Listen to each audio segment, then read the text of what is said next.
Yabona the big three teams this season, okuyi-Orlando Pirates, okuyi-Kaizer Chiefs, okuyi-Mamelodi Sundowns. Lowo ma-team lawo mathathu asifune excuse kuwona uma eyodwa wawo, uma amabili wawo, cause between those three teams this season eyodwa wawo izowina ileague. Sibe nje neqiniso between lama team omathathu okuyi-Kaizer, Orlando Pirates, Mamelodi Sundowns, eyodwa yawo izowina ileague, judging by the signings abawenzile. And futhi awuthi ngiyibale isikhukhune, cela ukusibala nje nesikhukhune ngisi-ede kulama team o4, Orlando Pirates, iMamelodi Sundowns, iKaizer Chiefs nesikhukhune United.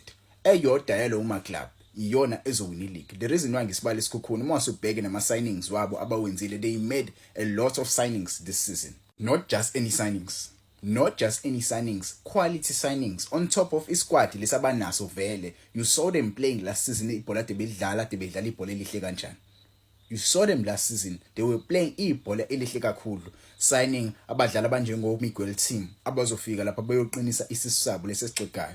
Signing abadlali abanjengo Bradley Grobler. Right now Grobler phambili wenza imanga. Maningi ngempela ama signings abawenzile lapho. Yabo, mase ngiza ku-Orlando Pirates. Orlando Pirates ke kule season bafethu, for me iyona team elithathile iwin based on ama players abawasignile, the quality of players they signed this season. Bathenge ischeme sonke esisha. Yabo, shoda nje goalkeeper omusha because bathenge noma umuphi umdlalo ongamcabanga. Orlando Pirates last season inkinga ze Orlando Pirates eyinazo last season, le season le Orlando Pirates ilungisile lezo inkinga lezo, signing a lot of players. Mwaso bheke nje lapha emuva they signed uSiyema bafethu. uSiyema umdlalo besiwale ku-TS Galaxy, he didn't play a lot of games ku-TS Galaxy, but ke Orlando Pirates they saw potential. I-signing yaSiyema ingifanela ne-signing yalomjida lo Sipho Chain ngosikhathi simsayina ku-Chippa United. Same thing as uSipho Chain samsayina ku-Chippa United. He didn't play a lot of games ku-Chippa United, but we saw a talent. Umjida samlanda, udlala kahle kakhulu ku-Orlando Pirates, indlela combine kakhona benombokazi. We signed him. We signed uTshepo Morim. Orlando Pirates last season we shot and get depth kuma wingers. We played with Mfokeng and uMhankota last season kuma wingers ebesinawo uDion Hotto besiza lapho nalapho. Sasayina abantu uTshepo Morim. Saphinde sasayina uSwina Police, another winger bafethu esiyidinga ngempela ukuthi i-add equality. Siyamazi bafethu uSwina Police he represent i-national team yebafana bafana. Umjida udlala ngempela bafethu. We signed another winger bafethu okusibelebele. Usibelebeleke bafethu into engiyithanda ngayo, uyakwazi futhi uphenda adlale as a right wing back. Uyayibona kodwa lento le ekwafocuswa kuyona kakhulu, kwafocuswa kakhulu kuma department lapho khona sishoda khona.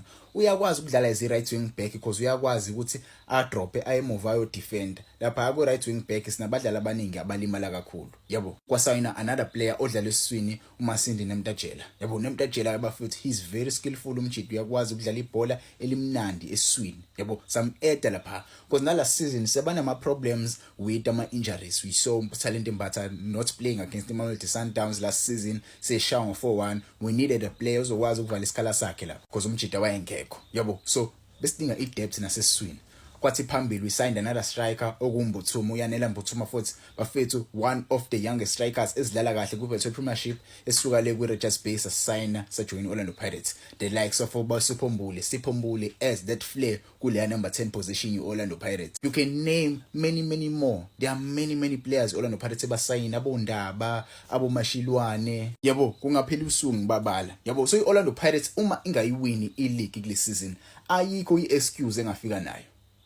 Ayikho i-excuse engafika nayo engasho ukuthi no man, we didn't win the league because of 1 and 2 and 3. Look at the players you signed. Look at the players you signed and tell me right now. You cannot tell me ukuthi wena awe deserve league. Same as Isikhukhune. Look at the players they signed. Look at the way they are playing right now. You cannot tell me ukuthi awe deserve league. Mase ngiza kuma signings eKaizer Chiefs. Ama signings eKaizer Chiefs. Kaizer Chiefs look at the signings they made. Nkanyiso Shinga. I don't know why angadlali uNkanyiso Shinga. Umjida ngezwe ukuthi uyashisa ngempela. I haven't seen a lot of him, but ngezwe ukuthi umjida we left back right. Balo beqhubeka lapha bedlalisa uMarco abanye abamthandi. Another signing abayenza uEthan Chislet. Another player ongajwayele ukudlala kweKaizer Chiefs. Asazi yabo labadlala ngazi indawo bengadlali noma mhlawumbe amaphepha abo akalungi, which is a funny thing because iMamelodi Sundowns isayine nje ama European awu2 already sebe namaphepha wabo sebelindele ukudlala. Omunye wabo usedlala ama games awu2 for iMamelodi Sundowns since efikile. Mase kuba uFlavio Silva uyena ke umdlali onamagoli amabili currently for iKaizer Chiefs. Base ka Marco Monyane Sipesihle Ndlovu. Thabo Cele no, he wasn't signed kuleli windi leli. So la ulilepho benocela siyabadlula ubuvele bayi uLuke Batman mase kuba khona uEgodaro. Ngisasho funa la kuKaizer Chiefs awukwazi ukungitshela mfethu ukuthi kule quality le esayiniwe kule quality le esayiniwe uEgodaro bafethu ngiyamazi uEgodaro mina I'm a big fan of uEgodaro since he was playing for iSuperSport since he was playing for AmaZulu I'm a big fan of Lewa Mjidelo uyistriker sangempela esilethal kuKaizer Chiefs I don't know why ngathola ithuba kodwa ngezwe kuthiwa unokuthinteka kancane wathinteka kancane umjida maybe that is why engadlali lapha kuKaizer Chiefs but he is a lethal striker uEtiosa Egodaro. Look Batman umjida is a young player coming from iCape Spurs naye upossessa istrength upossessa ithreat phambili upossessa nje ithreat enkulu phambili uLuke Batman uthi inkinga yakho sayingane Asanele Velebayi I don't need to speak a lot about Asanele Velebayi bafethu you know the player. You know the player angifuna ukukhuluma into eziningi ngaye Khanyisa Mayo umunye wabadlali ongekho labafethu is another signing egood kakhulu ebig kakhulu for iKaizer Chiefs yipi excuse abengeza nayo yipi excuse abangeza nayo bethi bona badeserve ukuyiwina ileague yipi excuse abangayesho ukuthi bona ileague abayiwinanga just because coach no look at the players they signed equality yabadlali yebo they signed equality yabadlali baqale kahle kakhulu baqale kahle nibonile indlela adidlala kakhulu isaqala isizini based on abadlali ababenabo last season laba bafe ba-eda leyo quality bakwazile ukuna iNedbank last season bafikile la bazo add quality yabo mase ngisa kweSundowns iSundowns yes isayina abadlali abawu4 isayina abadlali abawu4 but ningakusebenzisi lokho as if iMamelodi Sundowns ayisayinanga abadlali abayiquality nimusana nje ukusebenzisa lokho ningazi ukuthi iMamelodi Sundowns yama underdogs kule season iSundowns ayisiyona ama underdogs kule season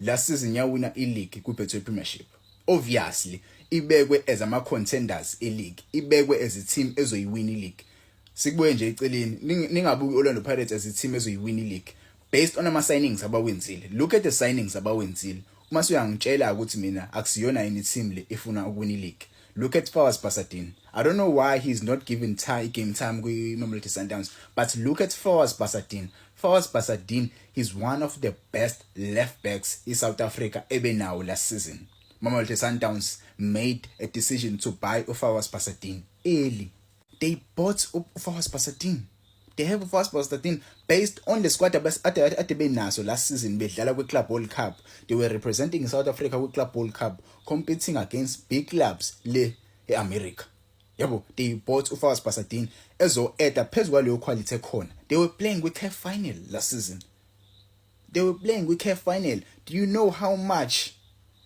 do you need to play for iCAF final yabo they played kwiCAF final so don't tell me ukuthi iMamelodi Sundowns yenza ama signings awu4 so abadeserve ukuyiwina ileague they deserve to win the league you saw they signed 3 players ade bedlala abroad another one wala eSouth Africa but bedlala le kwiMLS masukuthi the 2 other players bebedlala le Europe so you cannot tell me ukuthi iMamelodi Sundowns uma ingayiwini ileague izoba nama excuses we don't need any excuses lama team lawa wo4 aswadinga ama excuses team yakho mingayiwinanga ileague musa ukujaha ukuzodefender accepta nje ukuthi team yakho umsangano but ke asazi ungangitshela ama comments yipi team ezowina ileague between the 4 teams engwabalile angifuni ukuyibala kakhulu iStellies asenza ama signings amaningi but ke into engiyibonile siyenze ukudedela abadlali abaningi which is an odd thing akungithusa ukubabona belezansi yabo ungangitshela wena ama comments ukuthi yipi team ezoyiwina ileague based on ama signings enziwa ama team le season uma uyisupporta leyo team